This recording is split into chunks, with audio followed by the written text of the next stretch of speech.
Hello, lovely humans. We have a problem. A big problem. And I am not saying this facetiously, and I'm not intending to be dramatic, but we recently discovered that something we have on our property is extremely toxic and spreading at a rapid rate.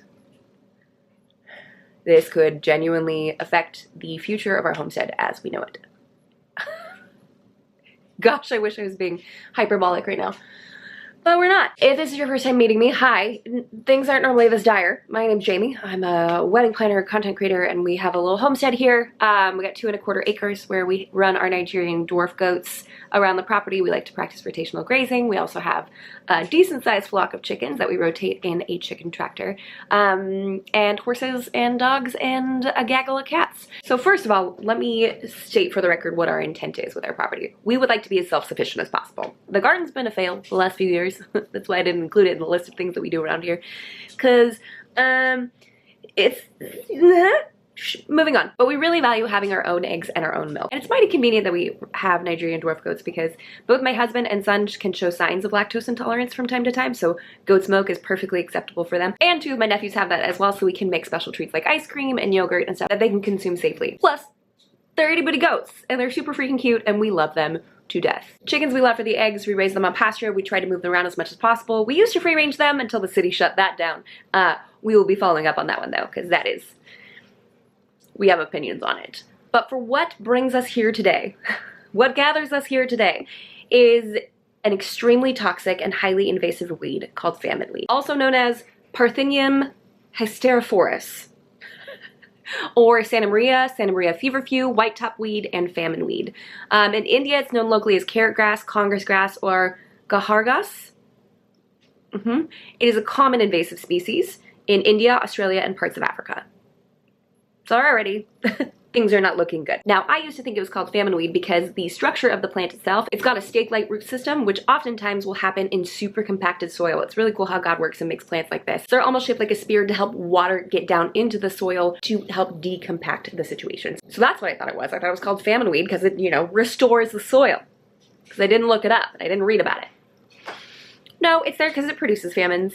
It will overtake entire crops. And right now, it is currently overtaking our property. But before I get ahead of myself, let's start at the very beginning, shall we? So every person that has goats usually ends up finding some sort of goat mentor. It's like a Yoda Luke Skywalker situation where you just like automatically find each other. The force brings you together. So I just so happened to find my Yoda in the wild by purchasing a goat from him and his family. And it was during one of our several conversations that we've had where I said, hey, the goat's milk is actually like tasting very interesting, like goaty, which it hadn't really tasted like that before. And we've only gone through 2 kidding seasons so far, so I am by no means an expert on what goat milk is supposed to taste like, but we'd had enough of it that I was like, something ain't right. And that's when he said, check and see if you have this weed on your property. It's called famine weed. Here's what it looks like. Look it up really quick.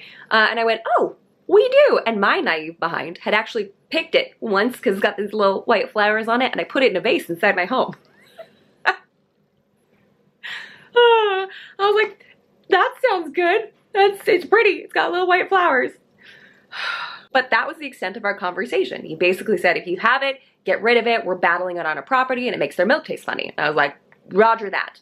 But we didn't really battle it because it just kind of kept popping up everywhere. And I was like, well, we'll just do our best to not rotate them there so the milk doesn't taste funny. And then I started to notice as it's getting mowed, it's spreading at like a rapid rate. So it went from a mild couple of plants is now in almost every single area of our property, our backyard, our garden, our horse enclosure, all throughout the rest of our property. This stuff is everywhere. So recently, I went back to the interwebs to do a little bit more research on it, thinking this is a lot. And what I didn't explain beforehand is we are trying to go as organic as possible. As much as what is within our power, we want to go chemical free. That includes, but is not limited to, stuff like glyphosate, Roundup, chemicals on plants on our property, what we feed our animals, what medications we give to them or don't give to them. We are super intentional about how we are raising these creatures because we consume products from them. That's a weird way of putting that. Let's keep moving. So I'm watching this escalate. And I'm watching this grow and I'm starting to think, I think this is a problem. So I Google it.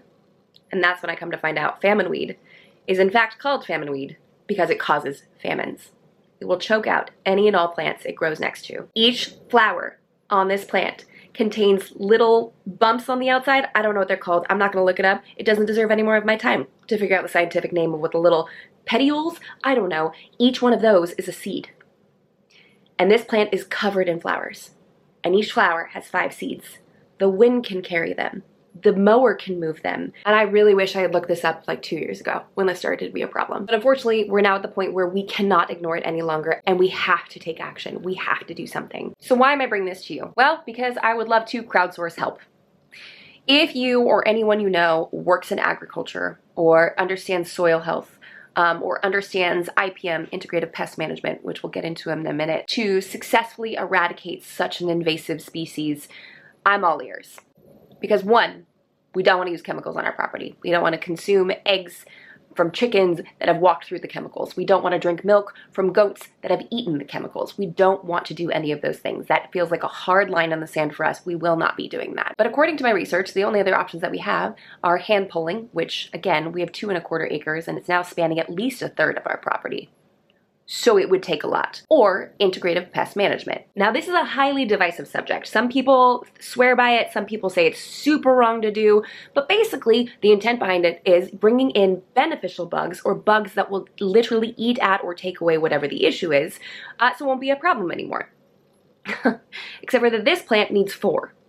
This plant needs 4 different kinds of bugs incorporated through integrative pest management in order to eradicate it. And that means potentially that you have to keep purchasing these bugs and restocking them on your property to make sure that these are getting eaten down effectively and not spreading any further. Which, I mean, to most people, this sounds pretty obvious. Checks all the boxes, no chemicals, bugs can take care of it. We don't have to hand pull it because it's such a huge portion of our property that I don't know how we're gonna get in front of this. Obviously it's possible. You eat an elephant 1 bite at a time. But the bug thing sounds like a great solution until you factor into account the fact that we live in a small agricultural town. A lot of neighboring properties around us, our cornfields, our wheat fields, our various crops that sustain these farmers and literally they make their livelihood off of it. So if we are to purchase bugs and bring them to our property to eradicate this, obviously, bugs aren't pets. They're not going to stay where they're placed, and they're going to move. They're going to move around, fly around, crawl away, and potentially go onto crops that are within 1/4 mile of our home.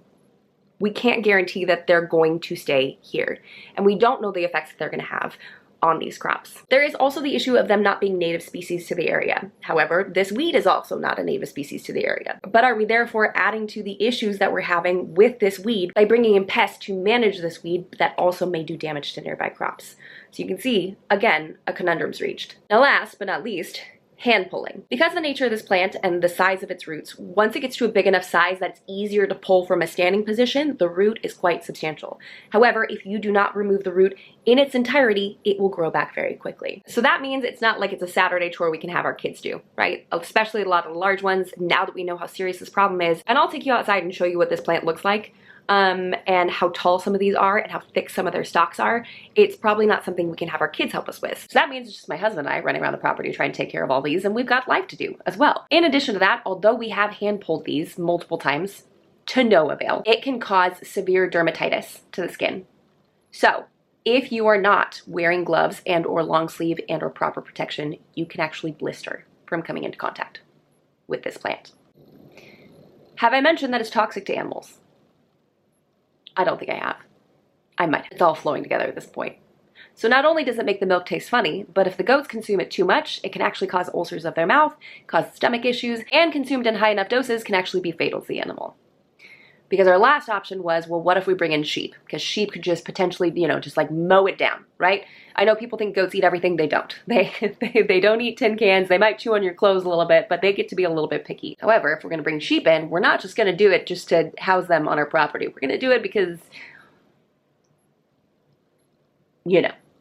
which now we can't, because then this would make their bodies potentially toxic. Why am I sharing all this with you? 1, because we love y'all and I wanted to update you guys on what's going on and share a little bit of our life that's currently stressing us out a lot. 2, crowdsource help. If anyone has solutions or ideas of what we can be doing here, our current plan is probably just going to be hand pulling as much as possible. Put on long sleeves, put on gloves, get out there and start hand pulling. Unfortunately, the seeds live in the soil for years. Years. So this is going to be something that we are battling for years and years to come. And I wish we had known the severity of this. I wish I had known the severity of this 2 years ago. And so this is for anyone who's currently homesteading or is wanting to potentially homestead. Memorize the look of this plant. So when you see it on your property, you eradicate it immediately, because now we are in big doo-doo. Big doo-doo. And I don't know what we're gonna do other than just hardcore manual labor and getting out there and getting rid of as much as possible and continuing to do this for the next several years. Doesn't that sound fun? So yeah, reasons, updating you, crowdsourcing help.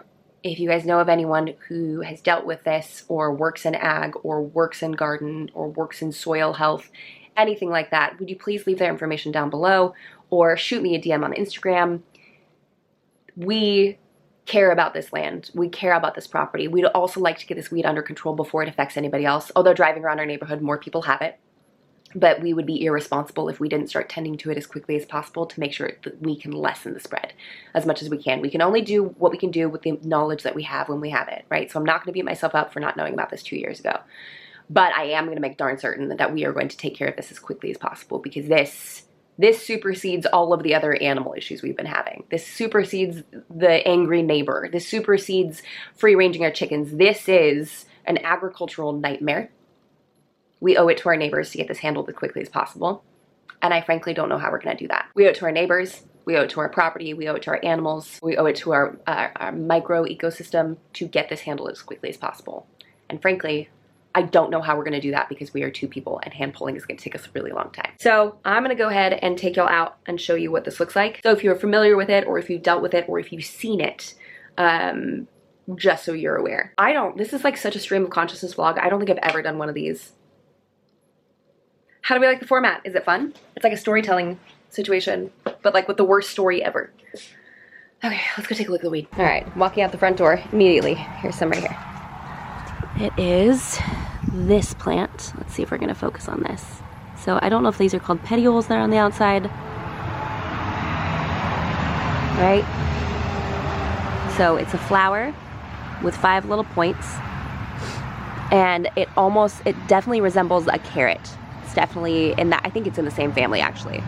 But there's this right here, this plant. There's some popping up right there. There's a whole row of it right there. You can see it's kind of going back next to the chickens. There's some right here. All this right there. That's all this famine weed. If you look into the horse enclosure, see all that green? That's all famine weed. So each one of these flowers has 5 seeds on it. Now, when they are this small, and I'm confident in pulling this out, we've done some hand pulling before and I've not received any sort of issues from it. Here is the root. So you can see it's almost carrot-like, which is why I think, you know, being in the same family, that makes sense. And here it is as a juvenile plant, so it hasn't produced any flowers yet. Now I need to make sure to come back and get that, because if that dries out, the seeds will just scatter. So you can see, because it's so small or so low to the ground, that you almost can't even see it unless you're right on top of it. But if you don't catch it at this stage, it very quickly turns into ones that have flowers. So, oh my gosh, it's all over there.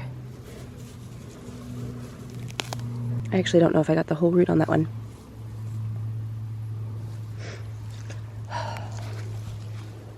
Three down, 50 million to go. More.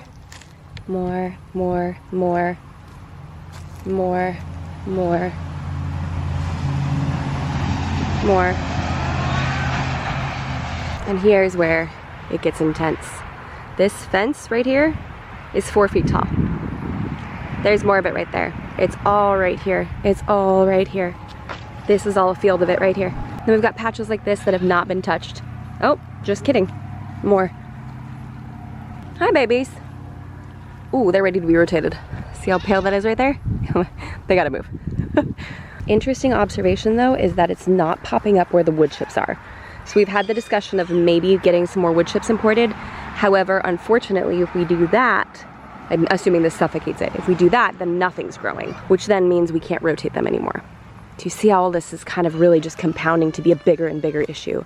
This is like a veritable forest of this stuff. It's from right there, there's still more over there, all the way really thickly. It stands out all the way over here. I don't even know if you can see what I'm talking about. This is like a bed of it.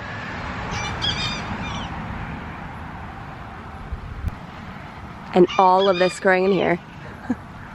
Look, oh, there's some over there. Is that, oh my gosh, I didn't even realize. Oh, it's all right there. It's all right here. This. And this is all the same stuff. Hi, Junie girl. All this. Hi, John boy. All the tall grass over there. Hi, mamas. Oh, you got some flies on you. Do you need more apple cider vinegar, baby? That's a good girl. Update. She is getting thicker. How many of y'all were around when we got them from the kill pen? Oh, baby. You look so good. You look so good. Look at you. I know you're glimmering because you're sweaty, but you look pretty.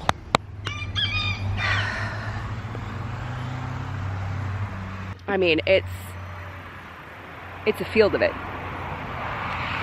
And we got little ones popping up all over the place. Hi, Johnny. So, oh, baby.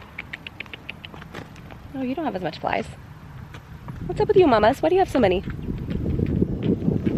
Oh, I don't know what this video is, other than crowdsourcing information and a cry for help. There's a farm update I never wanted to make. I just can't figure out why this area doesn't have any. What is it? Shaded? Is that it? Because there's some in shade over there, but it's mostly in super sunny areas. I can't crack this code, guys. Let me know your thoughts. Let me know your suggestions. I am literally open to hearing any of it. I know, Fred. I know, baby. And this isn't even including the backyard. All right, and last but not least, this is what happens when we mow it. It sprouts back up immediately. So unless, hi baby, the entire root is pulled out. And luckily this plant will not reproduce because there are no flowers on it. But even in this one spot, there's probably, gosh, look how many plants. And that one's already starting to flower. And so is this one. So, but because they're now, oh my, but because it's such a thick stalk with a little plant on top, there's not much traction. Oh, I can't get that one. Oh, yep, and I just pulled the leaves off and didn't affect the stem at all. So we will take any advice you got, any feedback you got, any suggestions that you got. Because this is bad, guys. This is really bad. So that's all we have for today's video, guys. Thank you so much for watching. Hopefully we will crowdsource a solution on this. And now you guys know what it looks like. I will probably have tossed up an image of it and the name of it at this point, so you can look it up to see if and confirm if it's on your property, if you do have property or want to have it. It's just a nightmare. It's a nightmare that I don't wish on anyone. So, until next time, bye guys.